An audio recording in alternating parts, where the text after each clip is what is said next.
You're listening to All Things Astrology, a conversation with Isha Lerner and Mark Lerner. This conversation is sponsored by 4Fame Smash, a new music compression, storage, and text messaging app. Check it out and download it free at 4famesmash.com.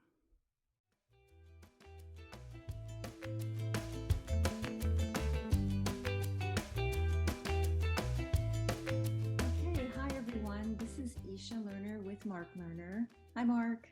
Hello, glad to be here again. Yeah, this is our third podcast, and we're going to continue on with the political work because, I mean, it's pretty much front and center in all of our lives right now, especially, here in the United States. And so we were thinking that a wonderful piece of information to bring to everyone would be the the work of progressions and how progressions function in the chart, how they are, in a sense, the inner sky, kind of interior of the inner heaven of an individual. And they kind of express the subtle aspects that may not be seen, particularly on the outside, but function very deeply within and inwardly. But I would like you to express, and explain more about that.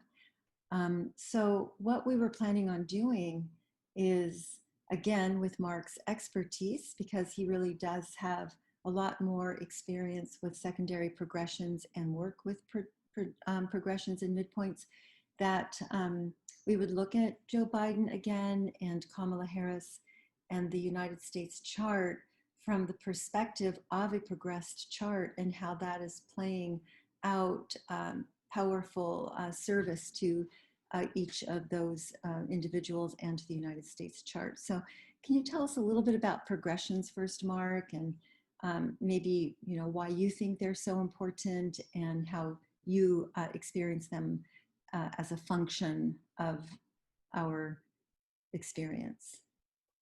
Well, progressions for most professional astrologers is one of the more important things. Not everybody at this point in 2020, because of the way astrology has developed, particularly online, things are much quicker and faster than they used to be. Because when we go back a couple of decades or many decades when I started in the 1970s, of course, no computers, no software, and everything needed to be done by hand. But all the great books and the teachers going back hundreds of years, progressions, particularly what are called secondary progressions, are based on going back to each of our birth years, in fact, to our birth date, month and year, and then moving forward where each day after birth is equal to a year of time. So as opposed to understanding the natal chart, which of course is the cornerstone of everything, and then what we call transits are the day-by-day changes in the real sky or the actual sky at any given moment. Progressions are more of the symbolic unfoldment. So as an example, if we take Kamala Harris, who just turned 56 on October 20th, she was born in 1964, she just turned 56. When we talk about her progressions, we're talking about when she was a 56-day-old baby in Oakland, California, where she was born. Now, it may seem like, well, how could that possibly influence her? But the way this works, there is a complexity to it, but the fundamental principle is we're all going back to when we were born in the days and weeks and months after our birth in that particular year, with the idea that every day after birth is equal to a year of living. And all I can say, rather than bring up the complexity at this point, we want to make it simple, is that it works. It's very deep. The way, if I were to give a code, I'd say the progressions are a deepening emotionally, psychically, and spiritually. And that's sort of the direction we want to look at when we see these slow-moving progressions. They're kind of, as you said, they kind of underlie the natal chart. They give a great depth for any person or any nation or anyone or anything born at a moment of time to look at their progressions. And that's super interesting. I often look at transits first when I do a natal interpretation for a client, and then move over to progressions. And progressions feel, again, as I had mentioned in the beginning, kind of like the interior design, something that you know within yourself, and it may not show circumstantially outwardly. However, the experience of it does affect the world around you, but it is a more personal experience. And in a way, it feels like, of course, a mark of destiny, but also kind of like an archetype, you know, almost like a tarot card that lives inside of you, because some of the progressions, such as the moon that moves quicker, moves a degree every day, and the sun moves a degree every year. And so in a way, you know, to work with those degree markings and the signs that they move in are kind of like, yeah, you know, archetypal patterns and your own sort of internal tarot, uh, you know, diagram in a way that you're living through.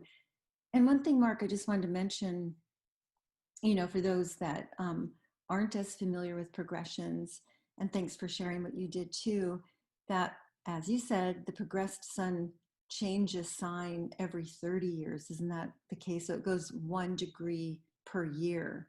So we don't have a progressed sun change in sign, but maybe 3 times in a lifetime, is it, would you say? Right. Well, it depends on where your sun is as you start. So if you're Exactly. born with the sun in the middle of the sign, let's say, then Yeah. about 15 years later, the sun will move into another sign.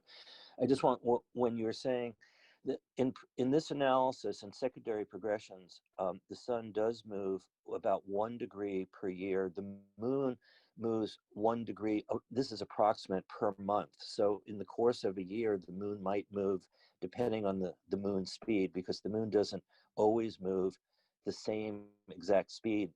If the moon is closer to the Earth, it will move faster. That's called perigee. If the moon is further away in the month, it's called apogee. Yeah. And so the moon has a different rate of speed, but in the course of a year, the moon would move around 13 degrees. So in 2+ years, the moon will go through a sign. Yeah. And it will take, as you said, 30 years from the point that the sun goes into a new progressed sign to be able to go from one sign to another. Right. And there are other progress systems, I mean, but this is the primary one that has been used for hundreds of years. A latecomer is what's called solar arc progressions, just so that people have heard about other progressions. And there are other systems too. In solar arc progressions, all the natal planets are moved the arc of the sun. However far the sun has moved in the person's lifetime, that's added to every single planet. And there are some people, because of they like solar return charts when the sun comes back at the birthday time, they like to use that. But multiple systems can reveal different results, or can add on and amplify what we see in the secondary progress chart. Right. One other thing I just wanted to mention is the progressed lunation cycle. And we don't have to get into it, although I think you probably will be mentioning a couple of the lunation cycles within the charts. And it's so beautiful when you watch the lunation cycle move within your own chart from, say, a new moon to new moon, which takes about 27 to 28 years. So it goes through the different phases of the moon. And so in a way, your inner life goes through the different phases of the moon every 27, 28 years, from a first quarter to a gibbous, a full moon, a disseminating moon. And those are really powerful energies that also help us understand within the circumstance of our outer life how our inner life is expressing itself, such as a full moon energy or a new moon. So that's something else that is fascinating about progressions, and probably the most used cycle of progressions that I use when I'm doing a natal chart. Also progressed planets on aspects and on natal aspects of the chart. So anyway, all of that being said, and I hope that that, you know, could be practical information for listeners, just to know that progressions are really a beautiful interior design that's happening along with transits, and are also sort of playing and dancing around the natal chart. So let's get right to it. And I'd love you to just kind of take over, Mark, and share about the progressed cycles for Kamala Harris, for Joe Biden, the USA chart, and anything that would be super interesting for us to hear about that we can watch for. And again, ignite within our imagination how we can assist the beautiful unfolding of the future. Well, we might as well start with the most profound thing that I see going on, which is incredibly unique, for Kamala Harris becoming the first woman in American history to be either in a vice presidential position starting on January 20th, 2021, or the presidency, or potentially both as time goes on. That as we hit the inauguration date and she actually becomes vice president, it's almost it's almost an impossibility to realize that the moon and Jupiter will be exactly together. I mean, in what's called the minute orb of 3 minutes of arc at the 18th degree of Taurus. I mean, this is kind of it's almost like you can't make this up. It's destiny at work through astrology, and it's one of the reasons why doing this about progressions is so important, because what this means is any of us, all of us at different points, we're going to have these profound alignments, whether it's a conjunction, in this case, for the moon and Jupiter to be together for Kamala Harris. That can only happen in anyone's chart every 27 years. Okay. And for this to be not just approximate, it's not just, oh, the moon and Jupiter are close by. Isn't that cool? They're exactly together. Wow. As she will take that office, then you start really thinking about the rest of her chart. That, as you just brought up with the phases, she's born at a full moon, almost exact, more exact, for instance, than Donald Trump, who's born on the day of a total lunar eclipse, and he has the full moon between Gemini and Sagittarius. But there's an arc of about a couple of degrees. In her chart, it's exact. I mean, she's born within minutes of a full moon.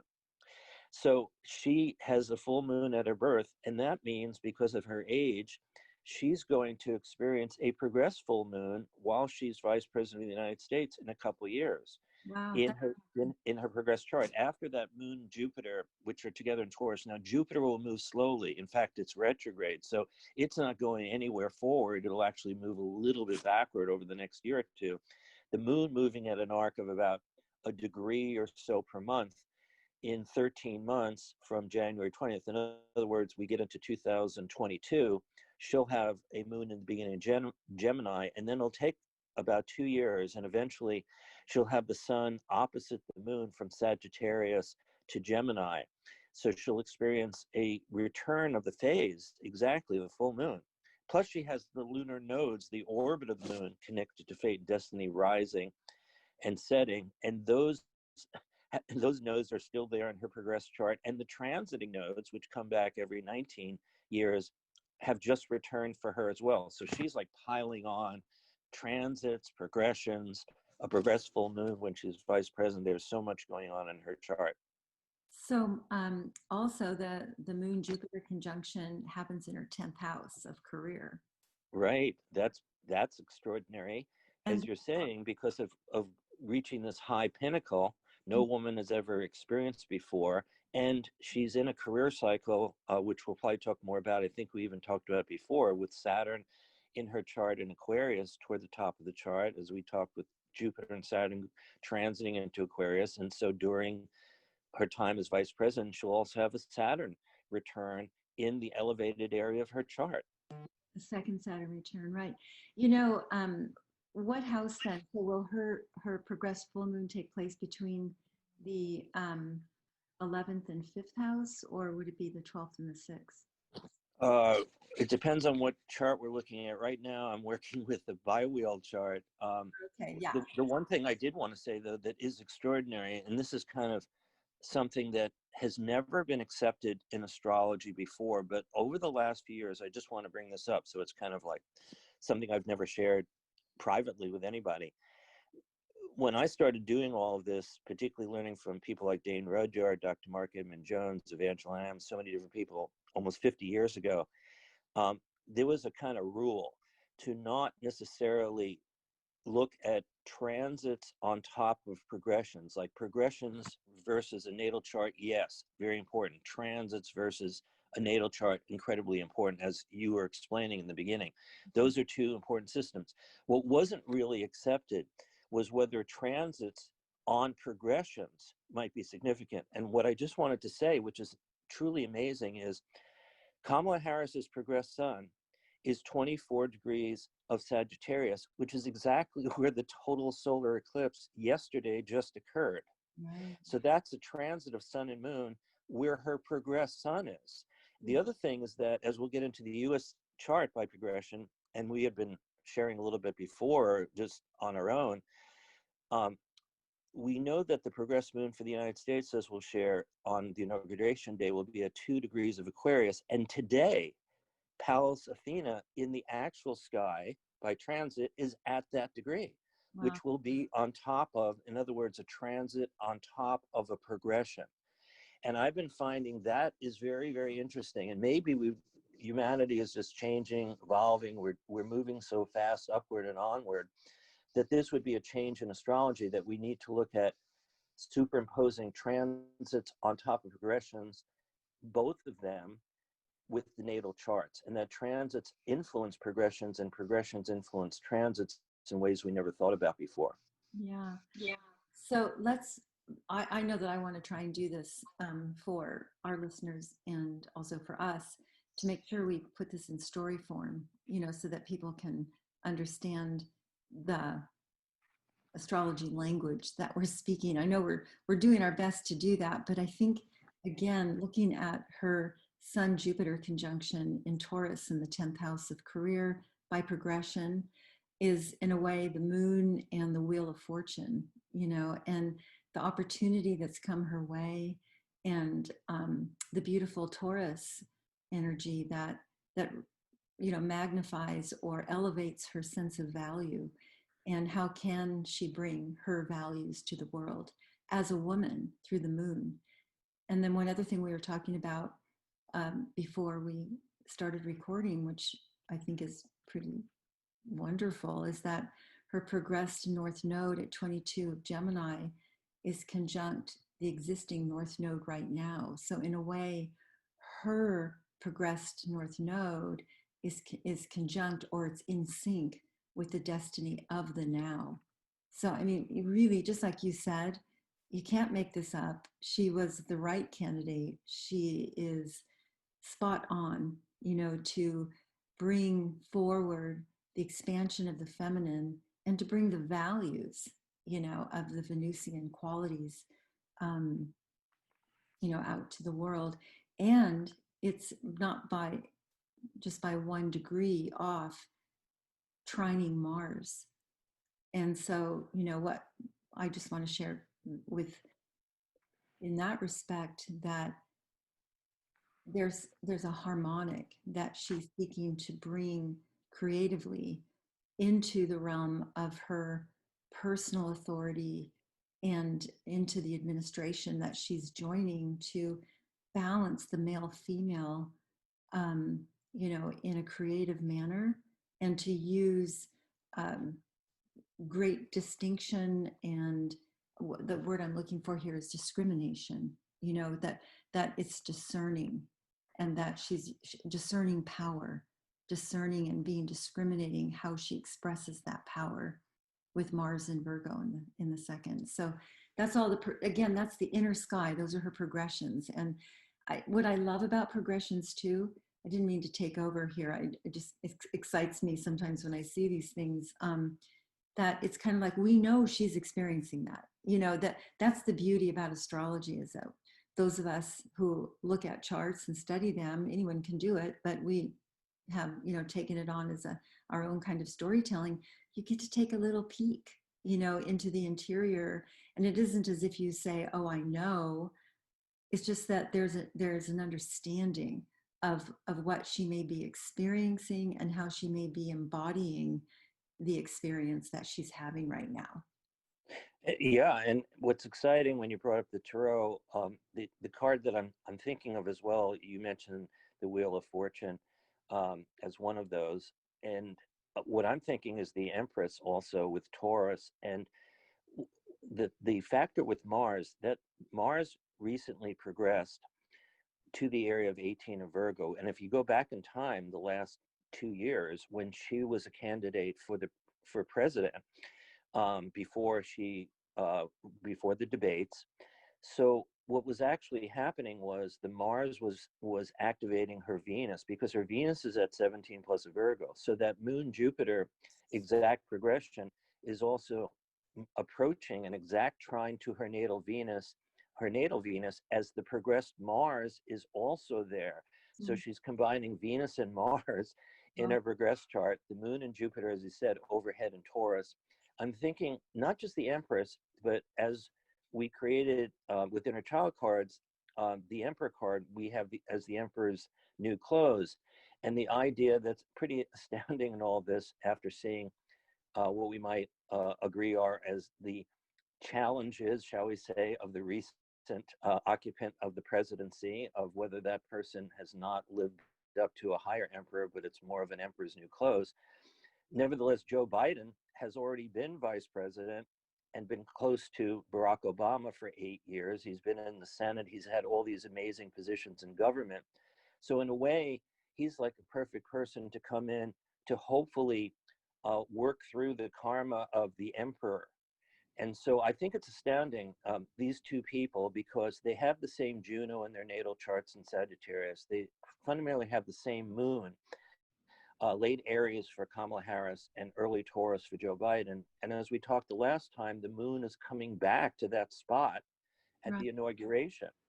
And, and so it's a destiny that was always there.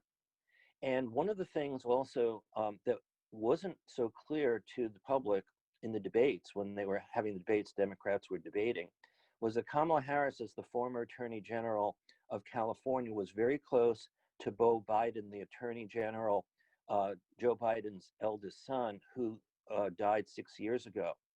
And they were very, very close. So Joe Biden and Kamala Harris, even though they were rivals for the Democratic nomination, had already established a kind of familial bond, because Kamala Harris and Beau Biden were incredibly close.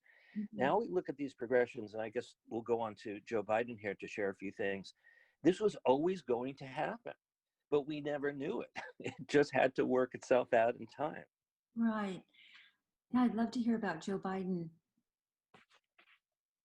Well, let's put that in there so that we include that this time around.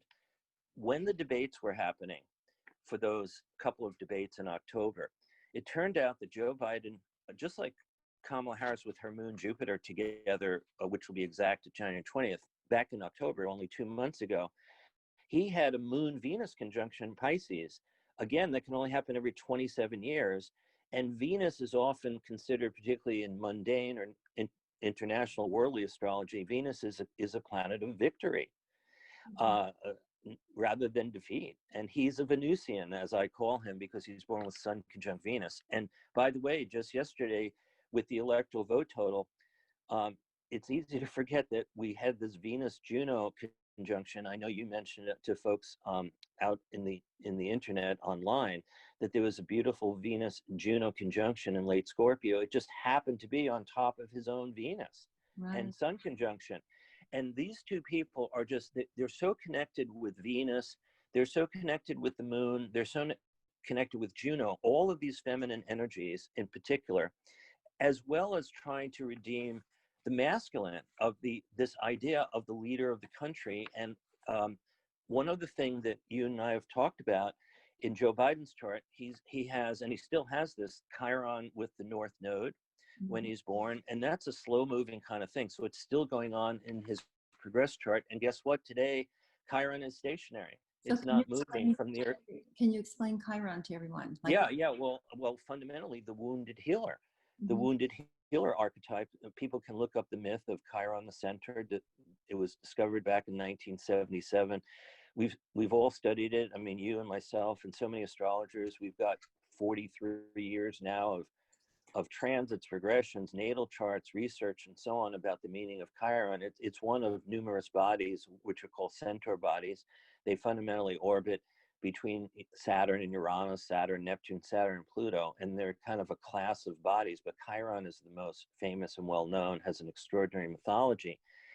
And you and I have talked about this, the whole idea of the grief factor of what Joe Biden has had to experience in his life when his wife and young daughter died in a car crash when he was 29 and became a senator, and that whole shock at Christmas time, having to take care of his sons, and then again recently with Beau Biden dying and seemingly the presidency out of reach after being vice president, and then suddenly it all comes back.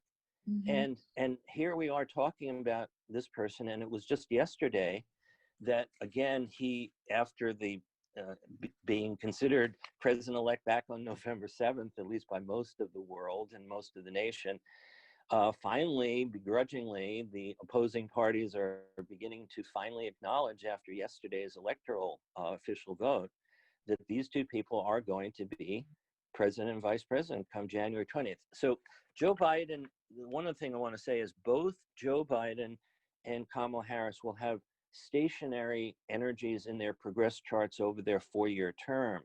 And when a planet is not moving, I mean, most of us out there and the people we're sharing with, we're aware of things, retrograde motion, Mercury going retrograde, other planets going retrograde. Before a planet can go retrograde, from the Earth standpoint, it has to appear to slow down and stop. And that's what we call a station. Stations are exceedingly powerful because the planet that's doing the retrograding, or when it ships out of retrograde and goes direct again, it's not moving at a station, and therefore it has extra power. And Joe Biden just had Mercury go stationary direct in the last year, actually in the last year of his transiting life, I mean his actual life, he had a Mercury progress station, and he'll have both Saturn and Uranus, two extremely significant planets that you and I were talking about last time, about Saturn going into Aquarius and Saturn and Uranus being squaring in the sky and things like that. And he will have both of those planets stop from his childhood influencing him as president, both the Saturnian archetypes and the Uranian.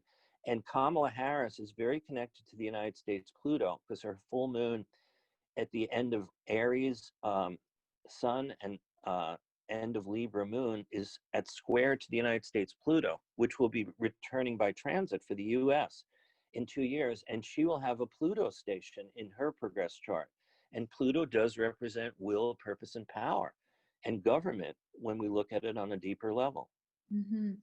Yeah, and also in looking at Joe Biden's chart here, as it relates again to the progressed, the North Node, again, the destiny point, is conjunct Chiron, as you say, in the sign of Leo, which is the heart, and love and the feeling world.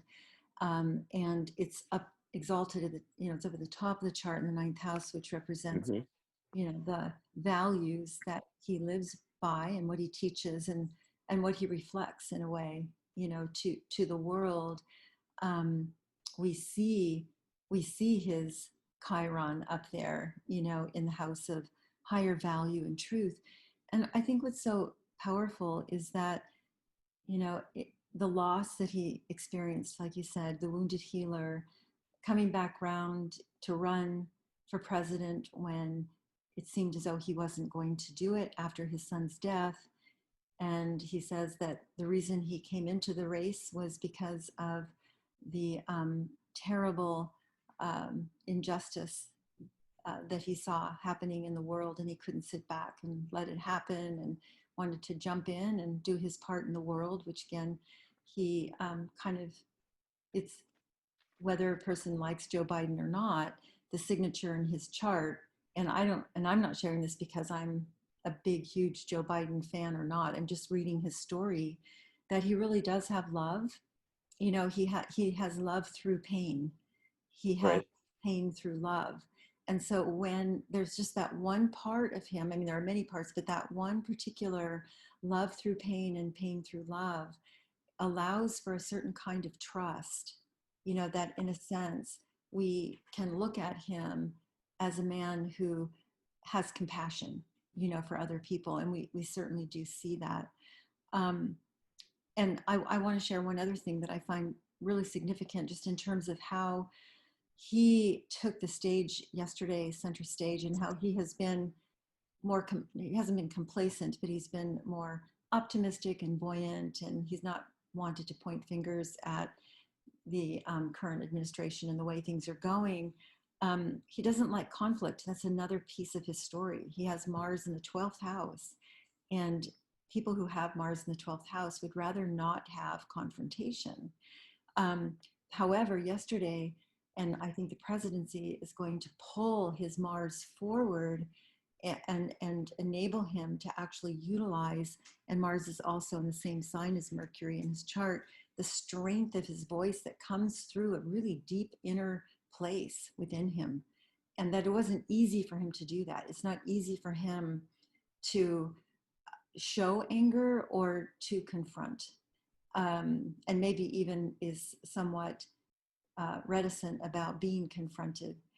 But, it's showing the work of his destiny and his incarnation, his life needing to go in and pull forward the emperor and the voice, the Sagittarius. He, stuttered as a child when Mercury's in the 12th house.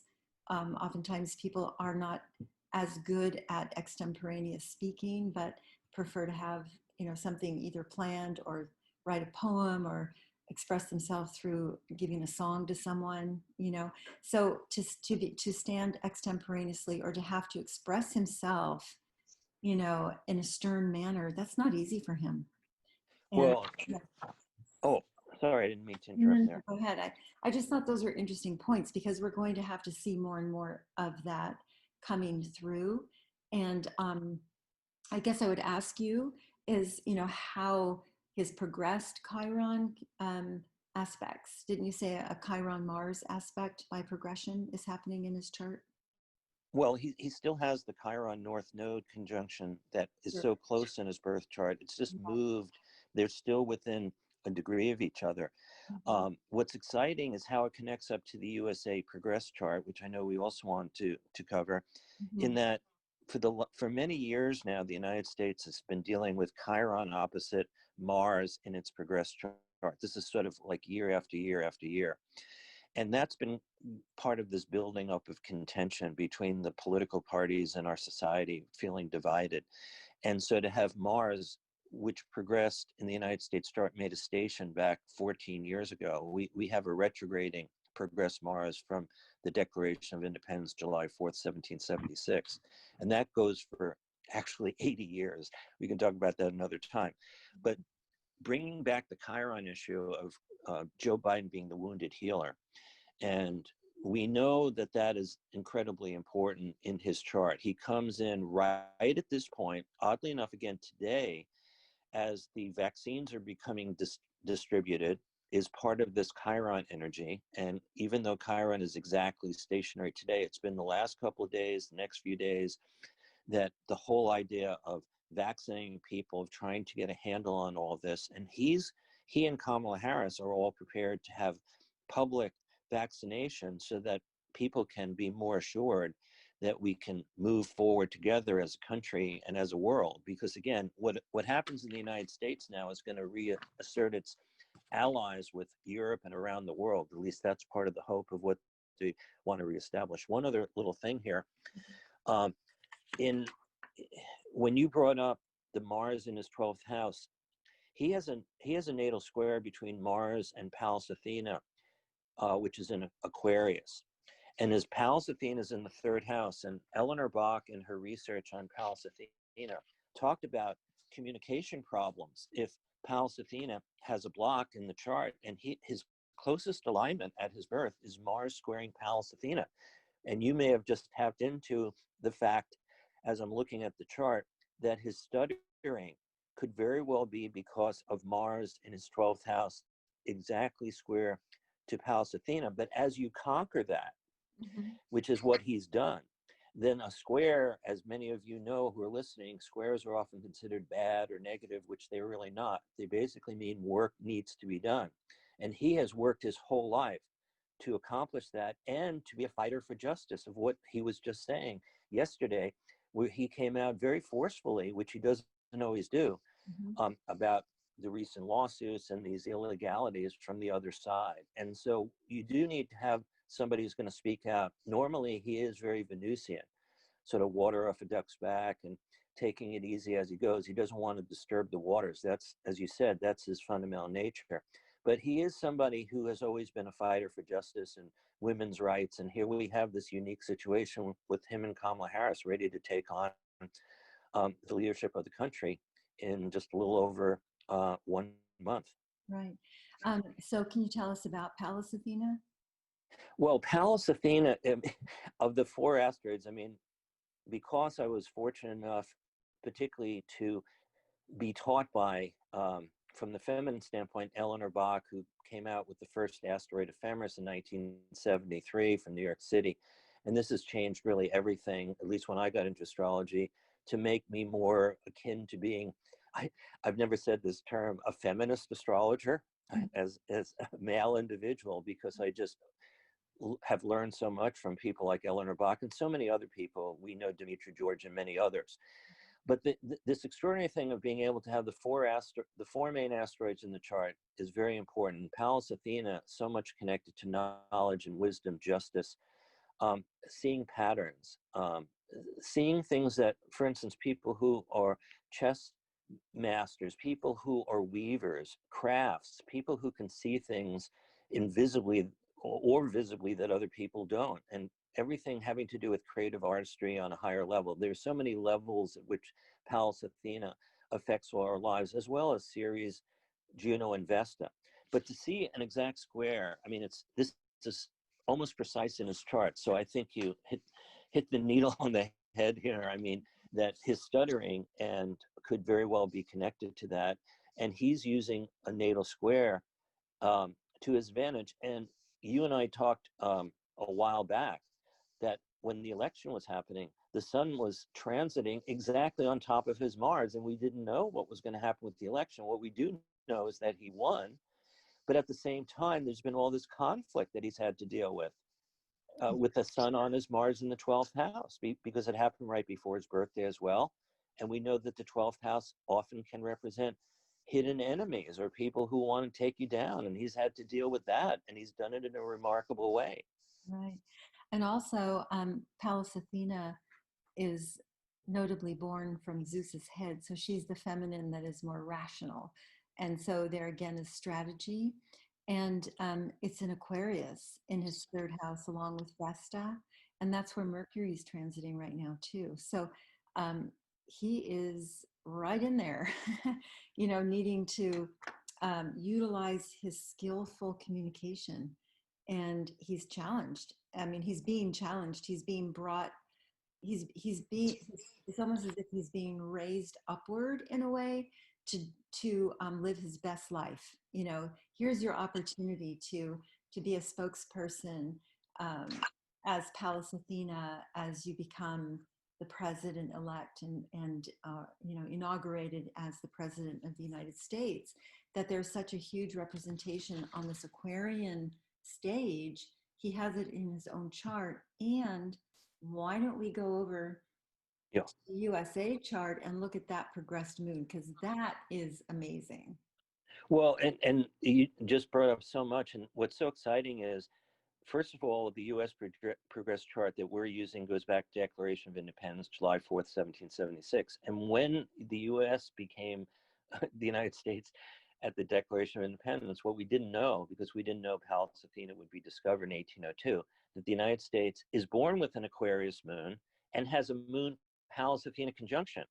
And in the progressed U.S. chart over the last year or two, the sun and Pallas Athena, they had never come together before, are in the middle of Pisces, along with an outer planet, Sedna. And Joe Biden has his Piscean energy here by progression. Venus, Moon, and Vesta, as well as Pallas, they're all progressed in Pisces. And so as he becomes president, his moon in 2021 will contact the sun and Pallas Athena and Sedna in the United States chart. In addition, the moon has just progressed into the beginning of Aquarius after being on top of the United States Pluto during the debates and the election. That's why we have so much of this explosiveness coming from the opposite party and all this, I don't know how you want to call it. Well, sorry, the power struggle. Yeah, well, this got kind of eruptions from the underworld of American politics and of things that we don't want to have that kind of stuff, but we're seeing it at least come out from the repressed area so that we can release it, could be transformed. And as the moon has come out of there, it's now going to be on inauguration day 2+ of Aquarius, or the 3rd degree of Aquarius, exactly square to progressed Saturn. And Venus and Saturn are in an opposition in the progressed chart. So this is what we call a T-square triangle. The moon is actually right now by progression squaring Venus in the progressed chart. And this whole Venus, Saturn, moon triangular energy is very significant because it's a tension that we're all going through. This whole process of the election and the fighting and the struggling, and one side not wanting to admit things, and finally we're going to reach that point again in just a little over a month, where everything will change. Plus, as we shared before and previously, Jupiter and Saturn are going to finally come together next Monday on December 21st, the winter solstice. And in a way, part of this sort of darkness of the why are we still having to deal with these struggles is that we're still not into the new Jupiter Saturn cycle. The last one was May of 2000. And so once we hit next week, by transit, Jupiter and Saturn start on their new 20-year journey, and we move into 2021 as a kind of rebirth. So there's a lot of other things in the United States progress chart, but that exact moon in Aquarius, squaring Saturn, squaring Venus, that triangle is incredibly important. But also, doubly important is the Saturn-Jupiter conjunction conjoins the USA progress chart. Exactly, because that is at the beginning of Aquarius is where we have inaugurations, which Right. has changed with the Constitution. So every January 20th, when we have a presidential election, started in 1937. It used to be March 4th.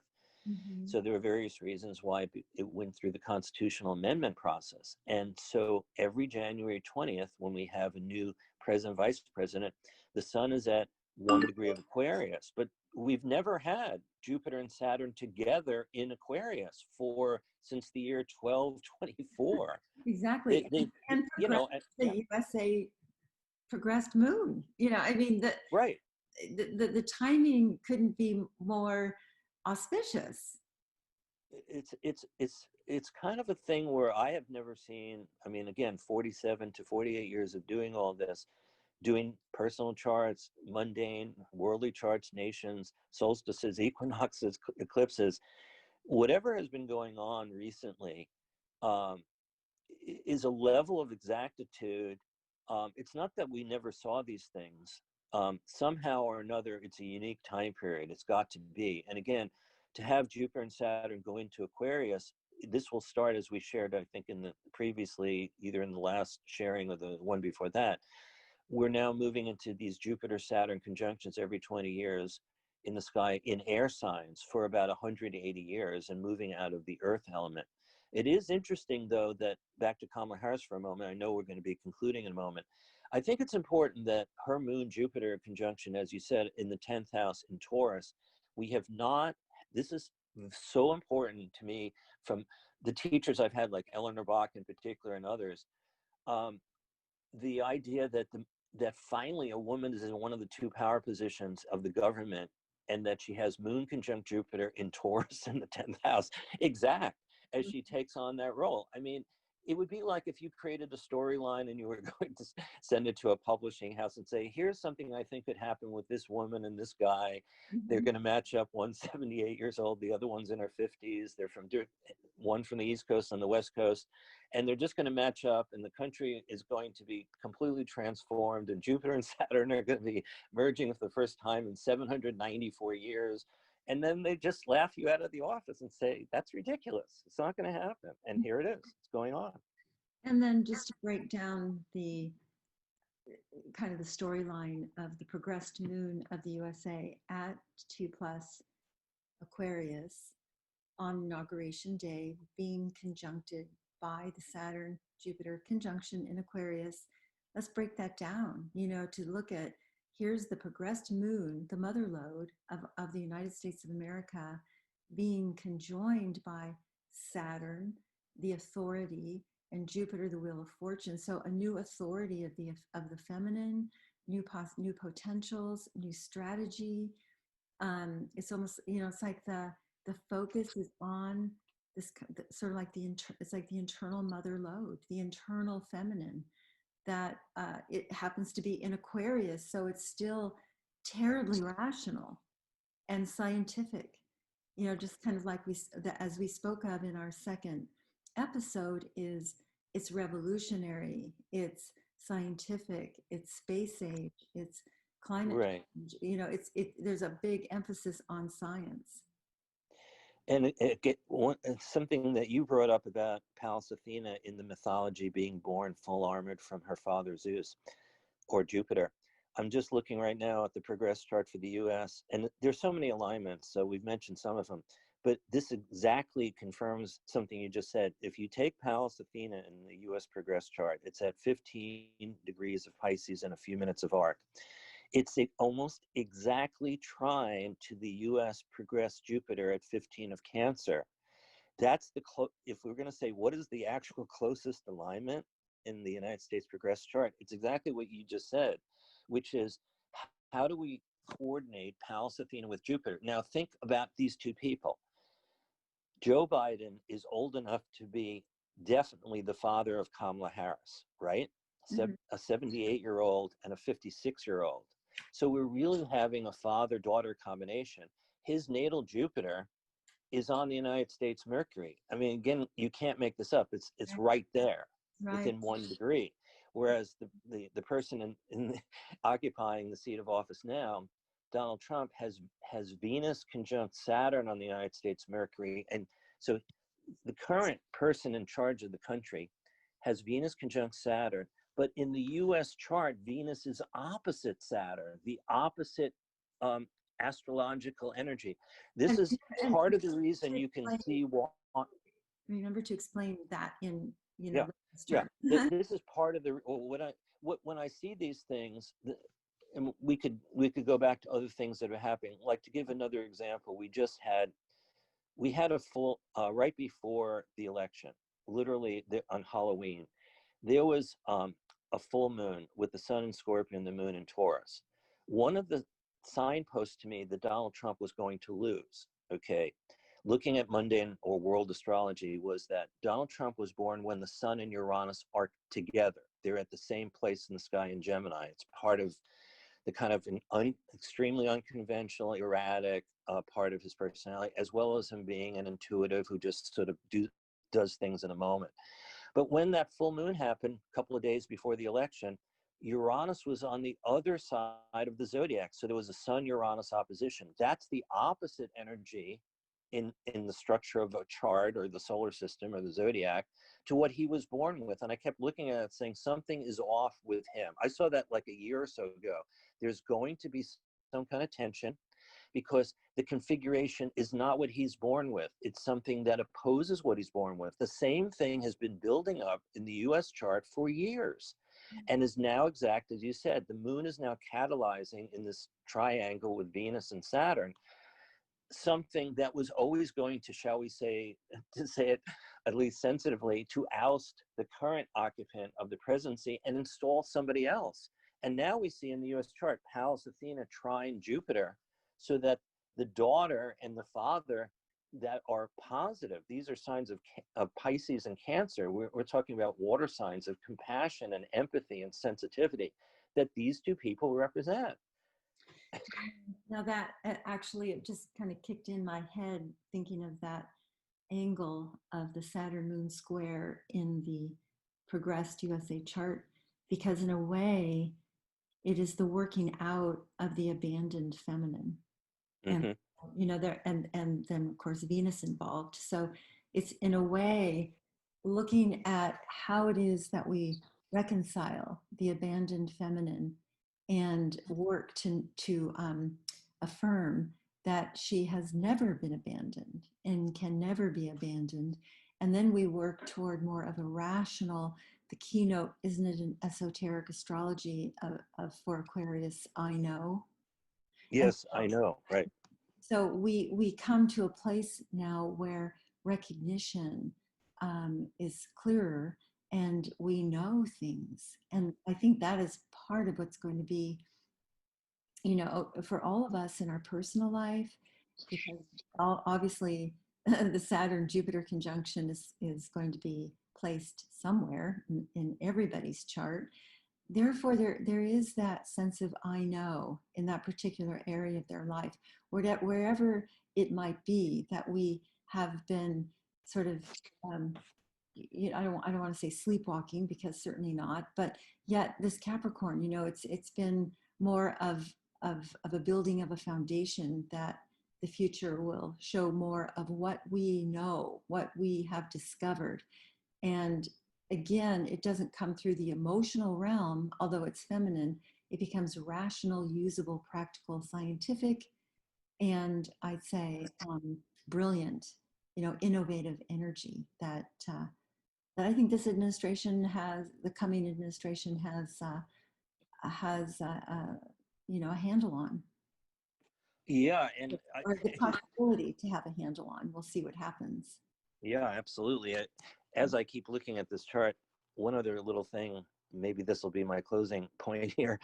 I just noticed that Juno in the US Progress chart is at 0 of Capricorn. You're just talking about Capricorn 0 plus. And that means that Venus in the last year, this whole 2020 time period, because Venus does have a fair amount of motion in progressions. It can go a whole degree in the course of a year, because its motion, when it's moving fastest, is over a degree.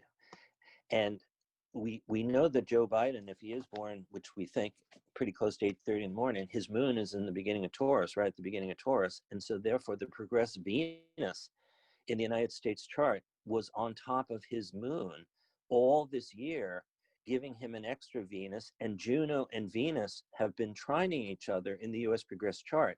And as you and I have shared, these two people, Kamala Harris and Joe Biden, have the same Juno in Sagittarius, which is on the United States rising degree, and they have the same moon. And we already know that he's a Venusian because, as I say, because he has Sun conjunct Venus. And she is, as we've been sharing tonight, Moon conjunct Jupiter in her progress chart, exactly trine to her natal Venus. So they keep having, whether it's Venus, Juno, all over the place, the moon. These are all the things, like you said, it was just the 100th anniversary this summer of women having the official right to vote in the United States. And I was watching this so closely and looking at these main asteroids.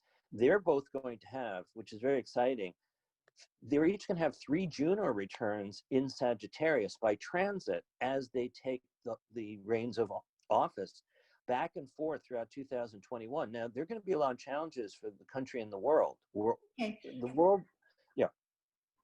Just wanted to remind you to let people know what Juno represents. Not everybody. Well, Juno, yeah. We monitor Juno, particularly when it's working well, as peace and harmony, empowerment, particularly in partnerships. There are many different levels, particularly in matters of love and relationship, but really any kind of rapport. It's also a keynote for beauty. So Juno, to me, is often another Venusian quality, depending on what sign it's in. And the United States has a very profound Juno, which is in the sign of Libra. It's been very activated in this year in particular. Yeah. I always see Juno as the potential partner, but there's lots of other layers to it that you know more about it than I do. But I always see Juno as that potential partnership, and how do we work with partnership? And so it is pretty amazing that they have those Juno returns. And did you say their Junos are conjunct? Yeah. Yeah, their Junos are together within 1 degree, and it just turns out in the chart we have used for decades, Welcome to Planet Earth, and from all the incredible research the United States have in Sagittarius rising. I never focused on it that much with Joe Biden before, because I never thought he'd ever become president. Now that he's going to be president, for him to pick a running mate where he has they have the same Juno, they have the same moon, they both have strong Venus, and they also both have strong Chiron too. So they're all working together, and the U.S. Progress chart is kind of the third force there that brings them all together. Yeah. And just a little off topic, of course, but it is beautiful. I think we mentioned this before, but speaking of Juno, their Juno's being exact or being conjunct in Sagittarius, also being ignited by this new moon lunar eclipse that we've had. But I also want to mention they both have beautiful marriages. You know, they come into the public arena as partners with their partners, and then they have this beautiful partner conjunction. So there's a kind of harmonic that I think again is very healing to the country. And one final thought is that, as we shared about, and you shared so clearly, Joe Biden's Chiron with his North Node in Leo elevated. She has an elevated Chiron in her birth chart at 14 of Pisces, which is exactly where Pallas, Athena has progressed, and the Sun and Sedna in the United States progressed chart. So they're both Chiron figures to heal the country. They heal each other. They've been working together because of Kamala Harris's connection, particularly with Joe Biden, as they were both attorney generals. Right. And this whole time of grief and suffering and the need for peace and tranquility and to solve the pandemic, and for all of us to sort of move upward and onward and through all this together as best as we can. They're the perfect pair, as I can see it, you know, to take on the government, to be part of the U.S. government starting January 20th. Yes, and to begin to bring a bit of a salve to a great wound. And they seem like the pairing that will at least assist. You know, we're going to do it too. The beauty about this, again, taking it back and ending it, with the world leaders as being kind of tarot archetypes, you know, and so in a way, on the big playing game board of life, we have a Kamala Harris archetype and a Joe Biden archetype now, and that's a very different energy. And you know, that's Yeah, I don't think if you go back 2 years or something, I mean, there were people looking at Kamala Harris because of her background, Attorney General of California, being a senator, that she could become a candidate for president this recent time, until her candidacy sort of faltered for a while. And then the destiny factor came in for the two of them, because in their debates, and then he selected her, and now it's history. And so it's all the way in that it needed to be, because I think they needed each other in different ways. And for us to finally have, didn't work out with Hillary Clinton. She tried twice and it didn't work for whatever reason. She's still a remarkable figure in American history. And she has led the way for Kamala Harris and so many other women in different positions. And then we don't know where all this is going to go, but I think it's going to be pretty exciting over the next 4 years to watch her mature and see what happens with Joe Biden, as he is going to be quite an elder for the whole country, and see where that works out. And then to kind of wrap things up, the keynote for Inauguration Day, Ben, do you want to give us just kind of a final, I don't know, sort of a final keynote of what we might focus upon and affirm for Inauguration Day? Well, I think you and I have talked about this.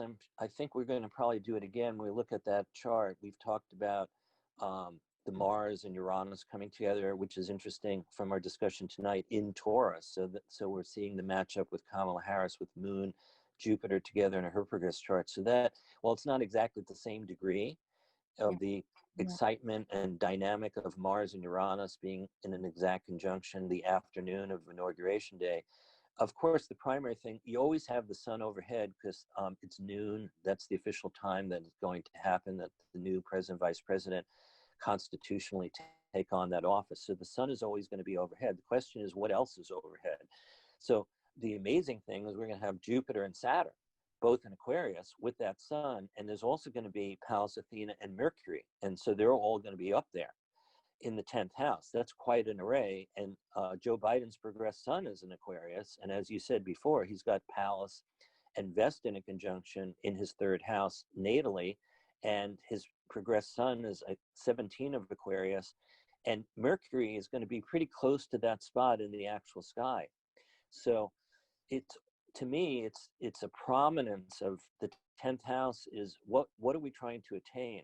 How can we move upward and onward as a country in an Aquarian way, which is really a team spirit, a group spirit, a universal kind of everyone to this whole theme of this year, we're all in it together. And now we really need to be all in it together because Jupiter and Saturn are going to be saying to humanity, you've been having to do it during this crazy difficult year with the pandemic, and now the universe is sort of like, it's almost like grasping hands, you know, with the cosmos saying we're in this with you, you're not alone. Mm-hmm. And comes with it a great skill, the potential for focus and skill, well honed skill. So we'll see.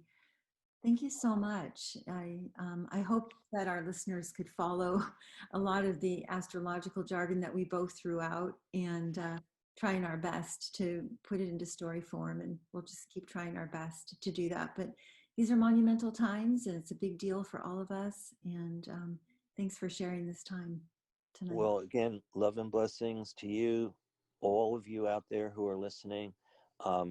Peace, love, joy, healing. Thank you, Mark. That's it for now. Join us for the next All Things Astrology with Isha Lerner and Mark Lerner. We'll see you next time.